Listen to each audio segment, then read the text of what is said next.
Fala galera, tudo bem? Espero que todo mundo esteja acompanhando aí a nossa revisão de férias. Chegamos aí no finalzinho, né? O tema de hoje, o exercício proposto é da área de geometria espacial, um exercício da Unicamp. Vamos junto, galera!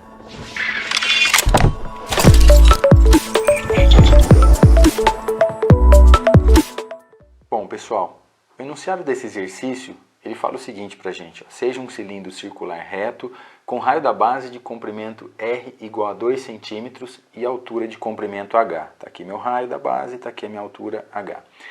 Seja D a maior distância entre dois pontos desse cilindro, como ilustra a figura abaixo. Então a maior distância entre dois pontos está aqui, ó, é esse segmento D aqui que nós temos, tá? Vamos registrar aí que o nosso raio vale 2. E agora vamos ler o que ele pede no item A do exercício.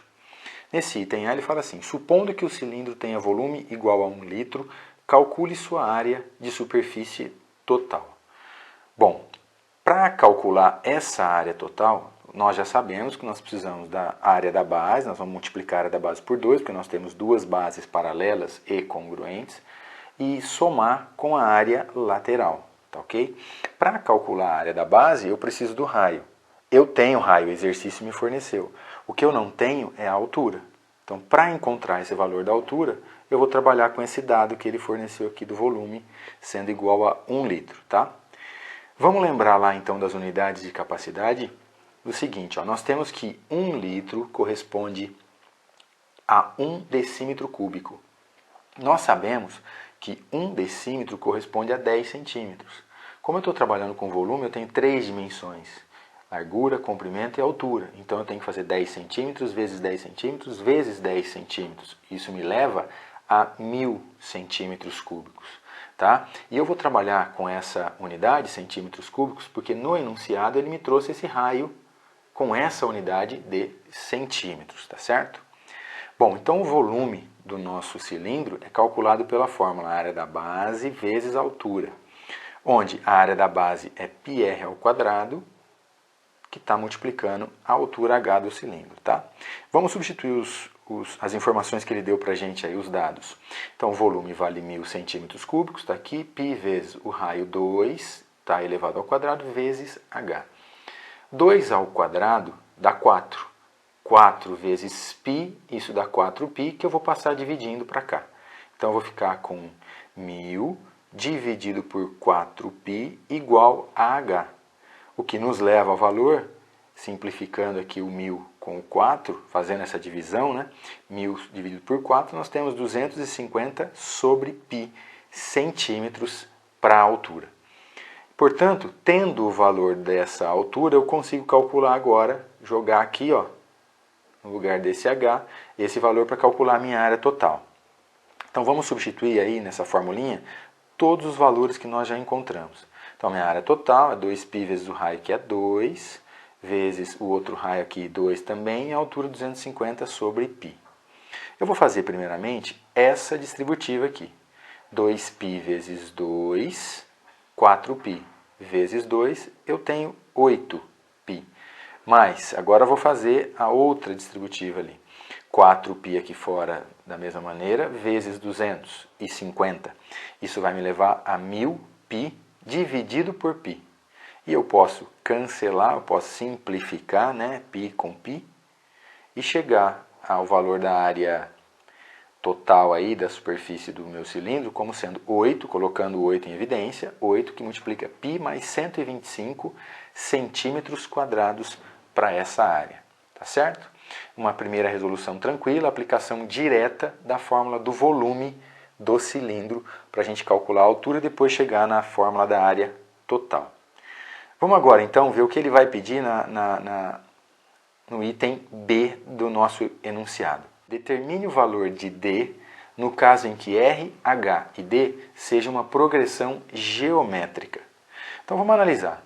Se eu corto o meu cilindro com um plano que ele é perpendicular às bases e que ele contém aí o meu eixo aqui, ó, vai de centro a centro das minhas bases, é o meu eixo central ali do meu cilindro, né? Então se esse plano contém ali o eixo e é perpendicular às bases, a figura que é formada é esse retângulo. E esse retângulo tem área máxima exatamente quando ele passa pelo eixo do cilindro.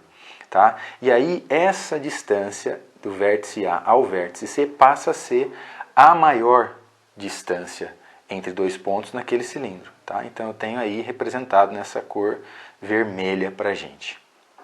Bom, eu vou transportar esse triângulo aqui, ó, esse triângulo retângulo ABC aqui para fora. E vou colocar os valores que eu tenho. Eu tenho D para a hipotenusa, eu tenho H para a altura e tenho 2R aqui nesse outro cateto, tá? Bom, moçada, ele disse para a gente que RH e D estão em uma progressão geométrica. O raio eu conheço, estou chamando de 2. A altura está aqui e o D está aqui também, formando uma PG. Só que nós sabemos que toda progressão geométrica, em toda progressão geométrica, o segundo termo é igual ao primeiro vezes uma razão. Então eu vou trocar o H por 2, que é o primeiro termo, vezes a razão Q. E o terceiro termo D é igual ao segundo vezes a razão. Então eu pego o segundo termo, multiplico por Q novamente e chego no terceiro. 2Q ao quadrado.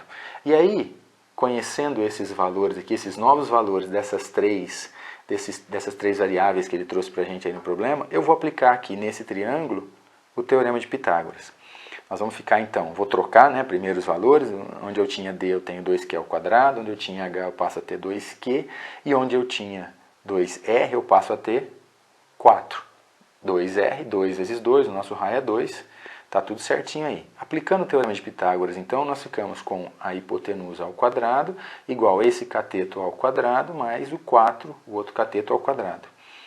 Isso nos leva a 4Q elevado a 4, né, elevando esse termo ao quadrado, igual a 4Q ao quadrado mais 16. Vou trazer todo mundo que está desse lado direito aqui para o lado esquerdo, trocando o sinal. Então nós vamos ficar com 4Q à quarta, menos 4Q ao quadrado, menos 16, igual a zero aqui. E aí eu percebo que eu estou trabalhando aqui agora com uma equação biquadrada. A equação biquadrada todo mundo sabe resolver, nós precisamos fazer a mudança de variável, né? Então nessa mudança de variável, eu vou chamar o meu q ao quadrado de y. E aí, substituindo q ao quadrado por y e q à quarta por y ao quadrado, nós vamos ficar com y ao quadrado menos y menos 4 igual a zero. Uma equação do segundo grau. Para resolver, eu vou aplicar o delta. Então eu tenho delta b quadrado menos 4ac, o meu b é menos 1 elevado ao quadrado, eu fico com 1. Menos 4 vezes a, que é 1, vezes menos 4, que é c. Portanto, eu chego delta igual a 7. Para calcular o y é menos b, mais ou menos raiz de delta sobre 2a. O b é menos 1, com menos a fórmula está aqui. Mais ou menos a raiz do nosso delta, que é 17, sobre 2 vezes 1. Isso nos leva a um valor de y igual a 1 positivo, mais ou menos raiz de 17, sobre 2. Tá? Só que eu vou descartar esse sinal negativo, porque 1 menos raiz de 17 vai dar um valor negativo para o y. Tá? E nós estamos trabalhando aqui com figuras geométricas, não existe, é impossível ter um lado negativo. Tá? Então o único y por cima aí é o valor 1 mais raiz de 17 sobre 2. Vamos guardar essa informação que nós encontramos aqui e essa informação da equação biquadrada, dessa mudança de variável que nós fizemos aqui. Ó. Então eu tenho o seguinte, vou voltar para essa análise que eu tinha feito lá no início. O meu D, ele é exatamente igual a esse valor, 2Q ao quadrado. Né? Então, só que se você olhar para a nossa mudança de variável, o nosso Q ao quadrado nada mais é do que o valor y. Então, o nosso D é igual a 2y. E o y, 1 mais raiz de 17 sobre 2. Quando eu faço essa multiplicação, eu posso cancelar esses valores 2 e sobra para mim a distância D igual a 1 mais raiz de 17 centímetros. Então, essa é a maior distância entre dois pontos existente nesse cilindro. Tá ok, galera? Beleza? Espero que vocês tenham entendido, que vocês tenham gostado. Não se esqueçam de se inscrever no canal para acompanhar as nossas divulgações. Ative lá o sininho, as notificações. Deixe seus comentários. Um abraço a todo mundo. Até amanhã com o próximo exercício. Valeu, galera!